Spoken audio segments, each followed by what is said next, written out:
আসসালামু আলাইকুম রহমতুল্লাহি ওয়া বারাকাতুহু। স্টুডিও জমজমের পক্ষ থেকে সকল শ্রোতা বন্ধুদের জানাই আন্তরিক অভিনন্দন। আপনারা ইতিপূর্বে কারবালা সম্পর্কে আমার কণ্ঠে অনেক কথাই শ্রবণ করেছেন। আজ আমি এমন একটা জায়গা আপনাদের কাছে তুলে ধরতে চাইছি যে কারবালা মরুপ্রান্তরে ইমাম হোসেন শহীদ হবার আগে 5 জন শহীদ বরণ করেছিলেন। তারা কারা? যখন ইমাম হোসেনের চাচাতো ভাই বীর মুসলিম ইমাম হোসেনকে উদ্দেশ্য করে বললেন, না ভাইজান না, তোমাকে ওই কুফায় এখনই যেতে দেব না, আমি আগে যাব ওই কুফায়। আমি গিয়ে ওই কুফাবাসীর আবেদন চিঠির সত্যতা যাচাই করব। আমি গিয়ে যদি বুঝি ওই কুফাবাসী এই আবেদন সত্য, তখন আমি আপনাকে এই পত্র লিখে জানাবো। আমার পত্র পেয়ে তবেই আপনি যাবেন কুফায়, তার আগে নয়। বাধ্য হয়ে হযরত ইমাম হুসাইন আজ্ঞা দিলেন বীর মুসলিমকে কুফার পথে যাত্রা করার জন্য।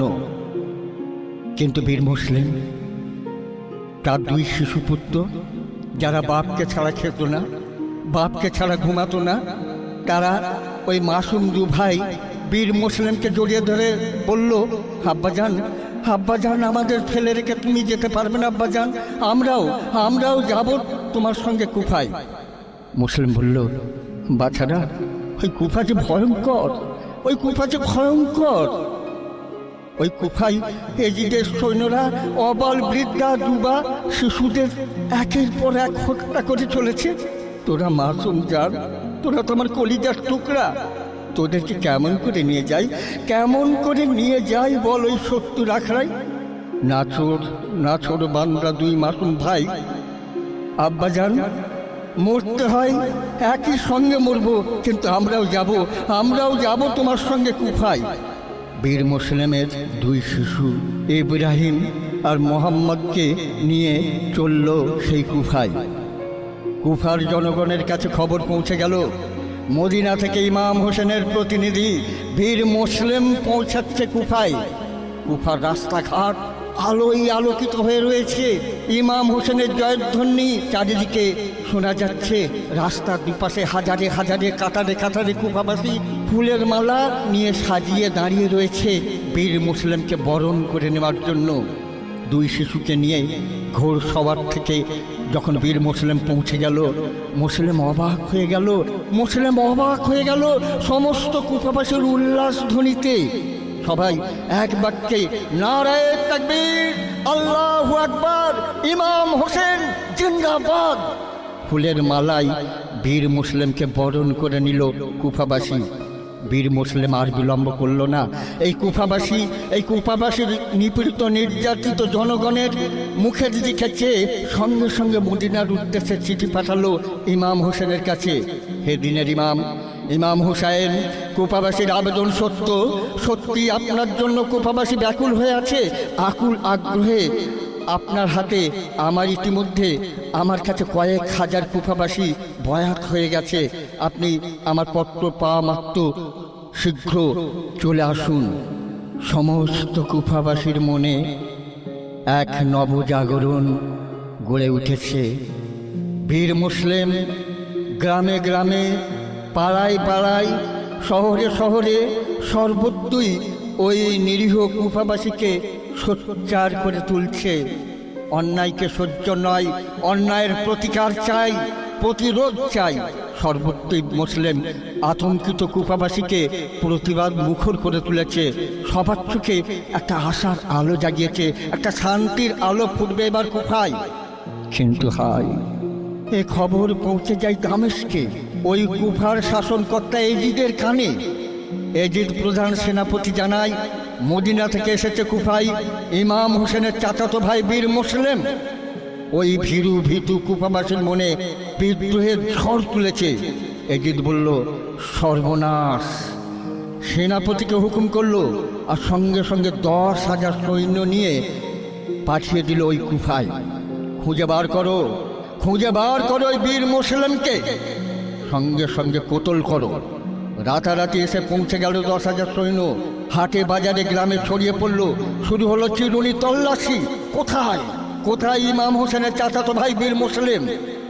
মোড়ে মোড়ে ঢেড়ি পেটিয়ে ঘোষণা হলো, ইমাম হোসেনের চাচাতো ভাই বীর মুসলিমকে যে ব্যক্তি ধরিয়ে দেবে তাকে আশাতীত পুরস্কার দেওয়া হবে, আর যে ব্যক্তি ওই মুসলিমকে লুকিয়ে রাখবে, গোপন করবে, তার বংশকে ধ্বংস করে দেওয়া হবে।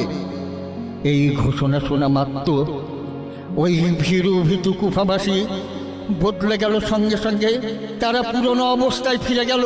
তারা ভয় পেল, হাই আল্লাহ, হাই আল্লাহ, এ কি হলো? মুসলিম ওই দুই শিশু পুত্রকে নিয়ে যে বাড়িতে ছিল, তারাও মুসলিমকে আশ্রয় দিতে চাইল না। তারা রাতের আধারে ছিটকে বের করে দিল। মুসলিমকে ছিটকে বেরিয়ে যেতে বাধ্য হতে হলো। এজিদের সেনারা ঢুকে পড়েছে, কে কোথায় পালাবে? হাতছাড়া হয়ে গেল মুসলিমের দুই শিশু পুত্র, মুসলিমকে ধরতে পারল না।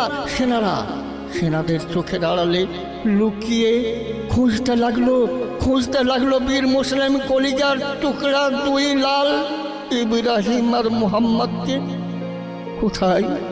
কোথায় হারিয়ে গেল মানিকরা আমার? মুসলিম কখনো যেখানে যায় এজিদের সেনারা সেখানেই ধাই, যে কোনো মুহূর্তে ধরা পড়ে যাবে মুসলিম, চলে যাবে জান। যাই যাক, আমার বাচ্চাদের মুখ যেন একবার দেখতে পাই। 7 দিন কেটে গেল অনাহারে, অনিদ্রায়, বনে জঙ্গলে। জলা মাঠ পার হয়ে এক নিরালা নির্জনে পৌঁছালো মুসলিম। দেখতে পেল দূরে একটা ঘর। মুসলিম এগিয়ে গেল। হাঁটা চলার আর শক্তি নেই, খুবই ক্লান্ত।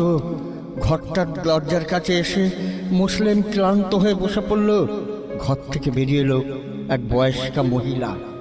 সে মহিলা মুসলিমের দিকে তাকিয়ে বলল, কে বাবা, কোথা থেকে এসেছো? বুড়ি নাম টাম জিজ্ঞেস করল।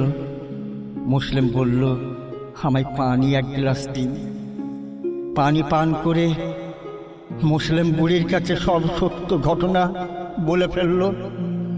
বলে ফেলল তার দুই শিশুর কথা শুনে বুড়ি ঝরঝর করে কেঁদে ফেলল এবং মুসলিমকে আশ্রয় দিয়ে বলল, তুমি এখানেই থাকো বাবা, আর এখান থেকে গোপনে তোমার ছেলেদের সন্ধান করো, তাদের খোঁজ করো। কিন্তু হায়, 2-1 দিন পরই হাজির হয়ে গেল ওই এলাকায় এজিদের সেনাপতি ইবনে আশশাস কিছু সৈন্য সামন্ত নিয়ে। ওখানের একটা মসজিদে ঢেড়ি পিটিয়ে ঘোষণা করল ইবনে আশশাস, মদিনা থেকে আগত বিদ্রোহী বীর মুসলিম, তাকে যে ঘর থেকে পাওয়া যাবে আর যে তাকে লুকিয়ে রাখবে, তাদের পুরো বংশকে কতল করা হবে। সেখানে উপস্থিত ছিল ওই বুড়ির বেটা। এই ঘোষণা শোনার পর সে ভীষণ ভয় পেয়ে গেল এবং সঙ্গে সঙ্গে সেনাপতি ইবনে আশশাসকে জানালো, হুজুর, সেই ব্যক্তি আমার বাড়িতে লুকিয়ে আছে। ইবনে আশশাস 1 মুহূর্ত বিলম্ব করল না, সঙ্গে সঙ্গে 50 সৈন্য নিয়ে ওই বুড়ির ঘরকে ঘিরে ফেলল। যুদ্ধ শুরু হয়ে গেল মুসলিমের সঙ্গে। মুসলিম একটা সৈন্যর হাত থেকে তলোয়ার কেড়ে নিয়ে বীর বিক্রমে লড়াই করলো। এখানে যেন মুসলিম একাই 100 অনেককে ঘায়েল করলো। অনেকের তীর বর্ষায় মুসলিমের পা আঘাত হয়ে গেল, পা খুলতে পারছে না মুসলিম। ওই বিষাক্ত তীর বর্ষার আঘাতে হাত দাঁড়াতে পারছে না। এক হাতে তলোয়ার চালাতে কোনোভাবে ওই ঘরের ছাদে উঠে পড়ল এবং দেওয়ালে হেলান দিয়ে কোনোভাবে দণ্ডায়মান রইল। মুসলিমের হাতে তলোয়ার। এই তলোয়ার যতক্ষণ মুসলিমের হাতে, এজিদের সৈন্য সামন্তরা 1 পা এগোই আর 1 পা পিছোই। নিচে স্পেশাল সেনাপতি ইবনে আশশাস উচ্চকণ্ঠে ঘোষণা করল, মুসলিম, তুমি স্বেচ্ছায় ধরা দাও। আমি কথা দিচ্ছি এরা তোমাকে বধ করবে না, তোমাকে মুক্তি দেওয়া হবে। মুসলিম বলল, আমি ধরা দিতে পারি একটি শর্তে, যদি আমার এই চিঠি নবীর নওয়াসা ইমাম হোসেনের কাছে তোমরা পৌঁছে দাও। এ বার্তা যদি পৌঁছে দাও যে হে দিনের ইমাম, তুমি ফিরে যাও মদিনায়। এই কুফাবাসী বেঈমান বেঈমান বেঈমান, তুমি ফিরে যাও মাতৃভূমি সেই মদিনায়। ইবনে আশ্বাস কথা দিল, হ্যাঁ বীর মুসলিম, তোমার বার্তা আমরা এখনই পাঠিয়ে দিচ্ছি, তুমি ধরা দাও, তোমাকে বীরের মর্যাদা দেওয়া হবে। মুসলিম এক হাত তুলে স্যালেন্ডার হয়ে গেল। সৈন্যরা মুসলিমের হাত থেকে প্রথমে অস্ত্র কেড়ে নিল, মুসলিমকে চ্যাংদুলা করে টানতে টানতে নিয়ে গেল। মুসলিম চিৎকার করে বলে উঠল, এই হলো প্রথম বেঈমানি, আমাকে বিয়ের মর্যাদা দিয়ে আমার হাত থেকে অস্ত্র কেড়ে নেওয়া হলো। এবং নিয়ে গেল সেই প্রধান সেনাপতির কাছে। সেনাপতির আদেশে সমগ্র কুফা জুড়ে ঘোষণা হলো, সমস্ত কুফাবাসীর উপস্থিতিতে বীর মুসলিমের প্রাণদণ্ড হবে আগামীকাল বেলা 10টায়। পরের দিন হাজার হাজার কুফাবাসী হাজির হলো সেই ময়দানে এবং বীর মুসলিমকে সেই বহুতল বাড়ির ছাদ থেকে নিয়ে যাওয়া হলো। আর সমস্ত কুফাবাসী যাতে দেখতে পায় এবং ওই বহুতলা ছাদের উপরে মুসলিমের শিরচ্ছেদ করে বহুতলার ছাদ থেকে নিচেই ফেলে দেওয়া হলো, যাতে সমস্ত কুফার জনগণ দেখতে পায়। এবং এ ঘোষণার পরই কুফার শাসনকর্তা এজিদের বিরুদ্ধে মাথা তোলে। একইভাবে কতল করা হবে, এই ভয় এই আতঙ্কিত সমস্ত কুফাবাসীর মনে জাগিয়ে দিল। মুসলিমের 2 শিশুপুত্র এতিম হয়ে গেল। তারা জানতে পারল না তাদের আব্বা জান আর এই নেই দুনিয়ায়। সেই মাসুম 2 ভাই গেল কোথায়? না, তারা আশ্রয় পেয়েছে কুফার মধ্যে কোন এক ভালো মানুষ মসজিদের ইমাম সাহেবের বাড়ি। কিন্তু কদিন আর কতক্ষণ? এজিদের সৈন্য সামন্তরা খুঁজে বেড়াচ্ছে তন্ন তন্ন করে। এজিদের আদেশ, সাপের চেয়েও সাপের বাচ্চার বিষ আরো ভয়ঙ্কর। খুঁজে বের করো, আমার সামনে আনো, আমি নিজে হাতে ওই মাসুম বাচ্চা দুটোকে কতল করব। 2-4 দিনের মধ্যেই পৌঁছে গেল সৈন্যরা ওই এলাকায়। আবার ঢেড়ি পেটিয়ে ঘোষণা হলো, মুসলিমের 2 শিশুপুত্রকে যে ধরে দিতে পারবে সহস্র স্বর্ণ মুদ্রা উপহার দেওয়া হবে, আর যার বাড়ি থেকে পাওয়া যাবে তাদের বংশকে ধ্বংস করে দেওয়া হবে। তারপর কি হলো? এই ঘটনা